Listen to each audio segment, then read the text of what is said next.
দুর্গাপুজোর দিন রাত প্যান্ডেল হপিং, ঘোরাঘুরি, আনহেলদি খাবার খেয়ে আমার স্কিনের অবস্থা তো ভীষণই খারাপ। তাই বাড়িতেই আমি একটা ফেস প্যাক বানিয়েছি। তোমাদের সাথে আজকে সেটাই শেয়ার করব।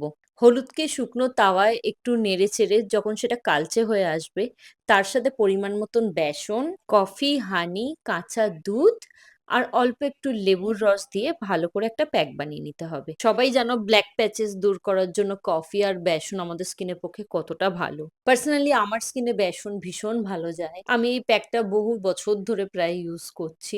যখনই দেখি আমার স্কিন ডাল হয়ে গেছে, ট্যান পড়েছে, উইকলি 2 থেকে 3 দিন যদি তোমরা ইউজ করো তো খুবই ভালো রেজাল্ট পাবে। 5 মিনিট রাখার পর এটা ভালো করে শুকিয়ে গেলে ভালো করে মাসাজ করে এটা তুলতে হবে। তোমরা চাইলে এর সাথে চালের গুঁড়োও ইউজ করতে পারো, বাট আমার পার্সোনালি স্কিনে চালের গুঁড়োটা তেমন যায় না।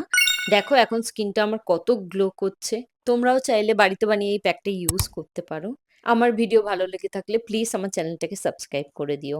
আজ এইটুকুই। চলো, বাই।